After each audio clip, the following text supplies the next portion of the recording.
नमस्कार, स्वागत है आपका जस्ट न्यूज़ लाइव पर। मैं हूं निशा कसाना। अभी हाल ही में आपने देखा होगा कि किस तरह से हमारे देश के एक आदिवासी समुदाय से निकली हुई एक ऐसी महिला हमारे देश की राष्ट्रपति बनती हैं, श्रीमती द्रौपदी मुर्मू। वो पहली ऐसी महिला राष्ट्रपति हैं जो एक आदिवासी समुदाय से निकल कर आई हैं। एक कठिन परिश्रम के साथ उन्होंने ये सफ़र तय किया। उनका इस तरह से हमारे देश की राष्ट्रपति बनने का जो चुनौतीपूर्ण सफ़र था, इसकी कहानी हम सब ने देखी है। लेकिन ऐसी ही एक मिसाल फिर से पेश की है केरल की ही एक आदिवासी समुदाय की महिला ने, जो हमारे देश की एक महिला एयर होस्टेस बनी हैं, जो एक ऐसी समुदाय से आती हैं जो पिछड़ा है, आदिवासी समुदाय है। और ये हमारे दक्षिण भारत से निकलती हैं, जहाँ केरल के एक छोटे से कुन्नूर डिस्ट्रिक्ट में एक गांव है, वहाँ से ये बिलोंग करती हैं। आज हम जानेंगे उन्हीं की कहानी के बारे में। आखिर वहाँ से निकलकर एयर होस्टेस बनने तक का सफ़र उनके लिए कितना कठिनाइयों भरा रहा था। इस सपने की शुरुआत उन्होंने कहाँ से करी, जानेंगे उनके बारे में तमाम बातें। तो बने रहिए वीडियो के एंड तक। ये जगह जो आप देख रहे हैं, ये है केरल में, जहां अलाकोड़े स्थित एसटी कॉलोनी वाकुनकुड़ी में एक अनुसूचित जनजाति करीमबाला समुदाय में साल 1998 में जन्म हुआ गोपिका गोविंदन का।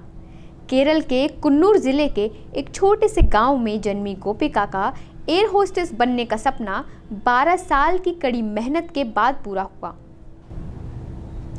गोपिका गोविंदन दरअसल एक आदिवासी समुदाय से आती हैं, जिसकी वजह से उनका जीवन बहुत आर्थिक तंगी में गुजरा।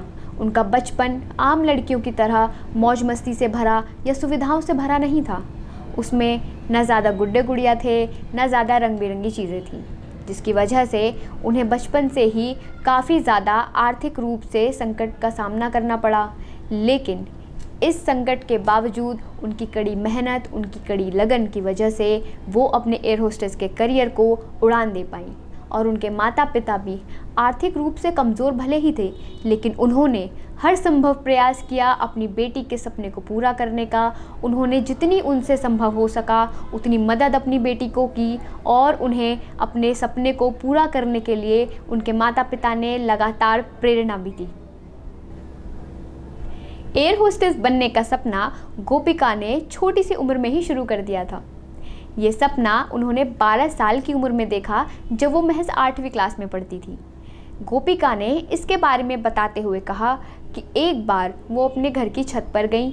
वहाँ पर उनके घर की छत के ऊपर से एक हवाई जहाज़ को गुजरते हुए देखा, जिसके बाद उनके मन में एक ख्याल आया कि एक दिन वो भी हवाई जहाज़ में ज़रूर सफ़र करेंगी।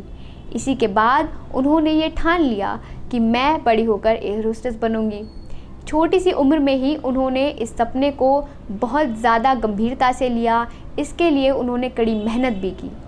इसके बाद उनके सफ़र की शुरुआत होती है जब वो आगे जाती हैं, लेकिन उन्होंने अभी तक इस सफ़र के बारे में किसी से कुछ कहा नहीं था।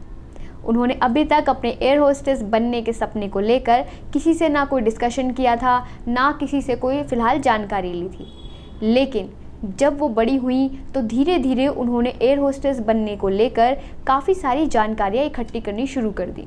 उन्होंने जहाँ से भी उनको संभव हुआ वहाँ से इसके बारे में जो है खबरें निकालनी शुरू की, जानकारियाँ निकालनी शुरू की कि आखिर वो एयर होस्टेस कैसे बन सकती हैं। जब गोपिका ने इसके बारे में जानकारी करना शुरू किया तो एक वक्त ऐसा भी आया जब गोपिका को अपने सपने से पीछे मुड़ना पड़ा।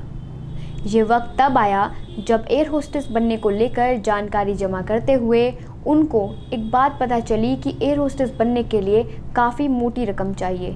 ये बहुत ज़्यादा खर्चीला काम था और परिवार तो पहले से ही आर्थिक संकट से घिरा हुआ था। ऐसे में गोपिका ने एक पल के लिए ज़रूर सोचा कि क्यों ना मैं इस एयर होस्टेस के सपने को यहीं पर छोड़ दूं और यहाँ से पीछे मुड़ जाऊं। लेकिन तभी उन्हें एक उम्मीद की किरण दिखी। उनको एक जानकारी मिली जिसमें उन्हें पता चला कि केरल की जो राज्य सरकार है वो अनुसूचित जाति की लड़कियों के शिक्षा के लिए एक आर्थिक रूप से सहायता प्रदान करने के लिए उन्हें एक स्कॉलरशिप देती है। स्कॉलरशिप के बारे में गोपिका को पता चला और उन्होंने इसको लेने के लिए प्रयास शुरू कर दिए। उस समय गोपिका कन्नूर के एसएन कॉलेज में एमएससी केमिस्ट्री की पढ़ाई कर रही थी। इसके बाद गोपिका ने IATA कस्टमर सर्विस केयर से डिप्लोमा का कोर्स पूरा किया। फिर वायनाड में स्थित dream sky aviation training academy में एडमिशन लेकर उन्होंने अपने आगे की पढ़ाई शुरू कर दी। राज्य सरकार द्वारा 1 लाख रुपए की आर्थिक मदद से गोपिका को अपने आगे की पढ़ाई कंटिन्यू करने में काफ़ी मदद मिली और अभी हाल ही में गवर्नमेंट प्लान के तहत आदिवासी समुदाय के बच्चों को ID कार्ड्स बांटे गए। इस प्लान के बाद गोपिका एयर इंडिया के साथ अपनी ट्रेनिंग्स पूरी करने के लिए मुंबई में गई हैं। मुंबई में वो अपनी ट्रेनिंग्स पूरी करने के बाद अपने आगे के सफ़र को जारी रखेंगी। इस पर गोपिका ने ये भी कहा कि अभी तो सिर्फ शुरुआत है, उनके अभी और भी लक्ष्य बाकी हैं, अभी और भी सपने पूरे बाकी हैं जो उन्हें अपनी मेहनत से पूरे करने हैं।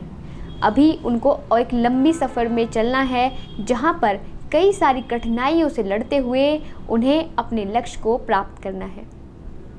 तो ये थी कहानी गोपिका गोविंदन की, जिन्होंने आदिवासी समुदाय से निकलकर एक ना सिर्फ आदिवासी समुदाय का गौरव बढ़ाया है, बल्कि विशेष तौर पर जो युवा हैं आज के, उनको भी प्रेरणा दी है कि स्थितियाँ चाहे कोई भी हो, चाहे आप किसी भी परिस्थिति से निकल कर आए हों, आप किसी भी क्षेत्र से या किसी भी आर्थिक माहौल से आप निकल कर आए हों, लेकिन अगर आपके अंदर कठिन परिश्रम करने की क्षमता है और आपके अंदर लगन है और अगर आपके अंदर वो जज्बा है, तो आप अपने सपनों को ज़रूर एक दिन पूरा करेंगे। तो ये गोपिका ने करके हुए दिखाया है और आशा करती हूँ कि इससे आज की युवा पीढ़ी को बहुत सारी प्रेरणा मिली होगी, उन्हें एक क्लैरिटी आई होगी कि कैसे वो अपनी डे टू डे लाइफ में जो स्ट्रगल्स हैं, जो प्रॉब्लम्स हैं, उनसे लड़कर उन्हें पार करके अपने सपनों को आगे पूरा करेंगे।